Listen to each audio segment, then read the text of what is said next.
light, darkness, the people who sit over there, and proclaiming the good news and eyewitnessing your faith. First of all, there's all this light imagery in today's first reading in the Psalm, in the Gospel. If anybody just saw this morning the sun coming up, you know on a biological, natural level, how much the earth cries out for and is dependent on the light of the sun for growth, for warmth, and for light. How much more are we spiritually dependent upon and need God's light for warmth and growth? Now, to all my separated Christian brothers and sisters who I have the most respect for, who you must have the most respect for, who as the world gets darker and darker must be our allies. They must be. But as it comes to the concept, the experience, and the reality of the light of the world that we know as the most blessed sacrament, there are sadly differences that I did not cause. There are differences, and I tell you this, because the Willow Creek people want to tell me, no, we celebrate the Eucharist. The Harvest people, no, we celebrate the communion. The Baptists, we celebrate communion. I have one simple question. Where's your tabernacle? You see, the light cannot be put under a bedstand, under a bed. It's got to be put in the center and give light to all things, all people. My friends, the Holy Eucharist is the centerpiece of our entire faith. That's why I'm Catholic. This parish, because of their devotion, sensitivity, and financial means, built a whole chapel to put Christ, the light of the world, as the center of our existence. Whatever you do not know about the Catholic faith, join the club. What you do know is that the most blessed sacrament, the Holy Eucharist, is the heartbeat of our entire existence. And it is through this Son of God that rises in the elevation and then into our hearts that we're given light, warmth, and spiritual life. Darkness, second point. Google this, Patriots United, McHenry County. I went to a conference yesterday down the street at the Andrew Banquet Hall. It was on human trafficking. It goes on in our town. Children, and mostly women, are brought into, actually, the slave trade in Haiti. Actually, they're slaves.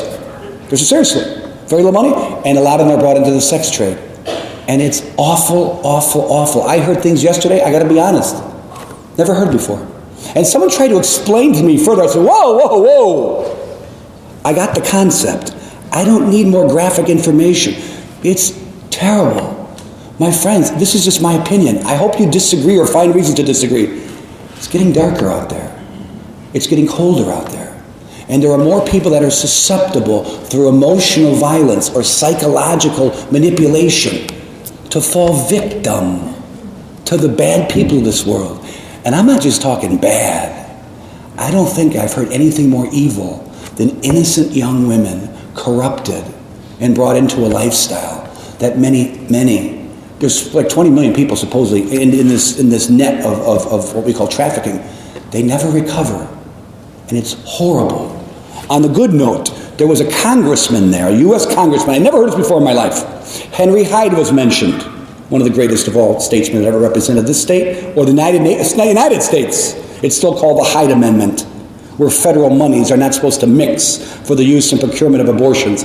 We don't know if that's still going on or not, because I don't know what's going on, quite frankly, with the Affordable Care Act and all these other regulations. And who knows what happens today? With executive pen and phone may be gone tomorrow. I sat at the table with Congressman Manzullo, another great statesman who represented this district for, I want to say, at least 20 years. Another staunch pro-lifer. Well, this guy, is it someone? Where's the lad? Is it Holcomb? Is it Holcomb? Randy Holcomb is a U.S. congressman. Does he represent this district? Yes. Okay. This guy, I never saw this before in my life, so I know those people. Irene Napier was mentioned. She's a staunch pro-lifer.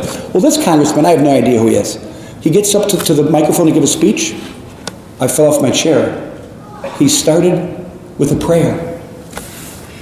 A U.S. congressman started with a prayer. I got goose pimples. Which is unbelievable. This is how it was with Washington. That's how it was with Adams and Monroe. That's how it was. Did you know there was a fight in the Constitutional Convention one day? It was so fierce, of all people, Ben Franklin called for a chaplain to say psalms and prayers. They weren't Catholic prayers, but they were Christian prayers. Right out of the Bible. My friends, our nation used to be like that. I used to go, not me, but a priest somewhere, when there was only one high school in this town, a long time ago, before they snapped the football, a Christian minister would say a prayer, and nobody complained, and they all cheered. And then the next week they'd probably invite some other minister in. We've been snookered so bad it's not even funny. This was the greatest of all nations. Why? Because in the center of it was these values, these principles that weren't given us by men or women. They were given us by God.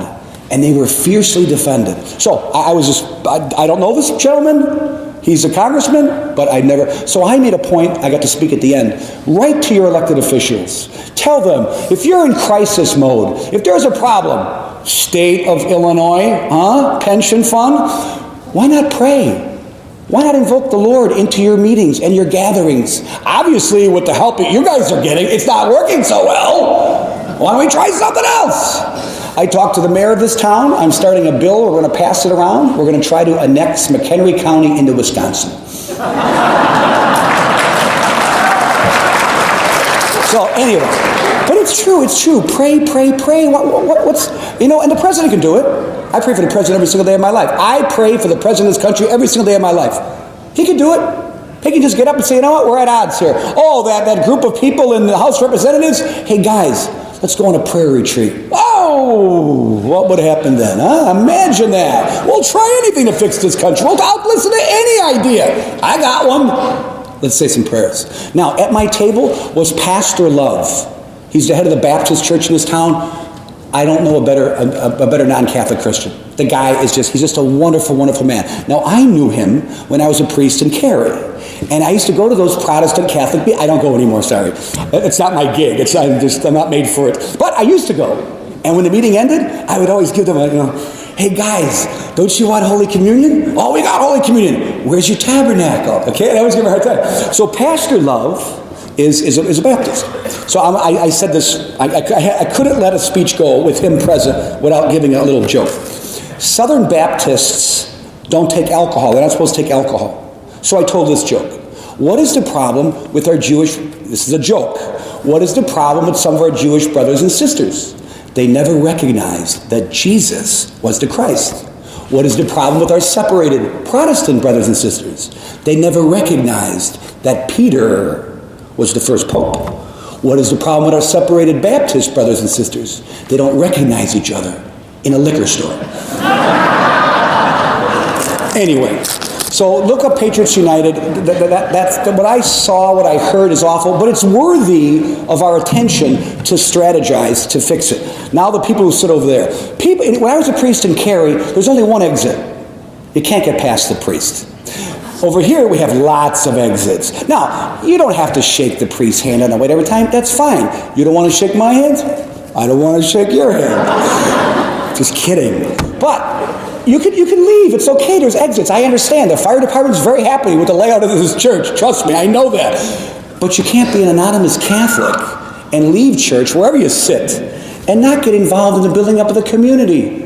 God gave you gifts for the service of the church. We got to be involved in something. We got to network amongst each other. We got to have fellowship. In many cases, the people of the Jewish religion, the Hebrews of religion, and the Protestant religion do much better at this. I know the Mormons do. So you want to go your way, it's fine. I'm totally cool with that. But you got to participate in something going on around us to build up each other. Now, last night before midnight, we're still the people over there. I get a phone call right before midnight to go to the hospital. On the way, as I'm coming into the emergency at Nimsey Hospital, Father Godwin, the pastor of St. Patrick's in McHenry, is coming out of the hospital. Somebody, a young man, 50, fell, hit his head, and he is on life support, and he may be dead right now. Sad. But I saw Father Godwin, and I'm not just a priest, and I'm not just a Catholic.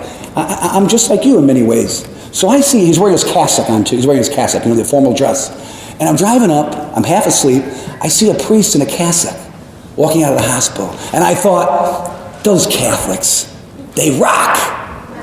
People are sleeping in warm beds, and the priests are up ministering to the sick and the dying. I got more goose pimples. I'm like, all right, I love this. You don't hear about that in the news. You won't read about that in the papers.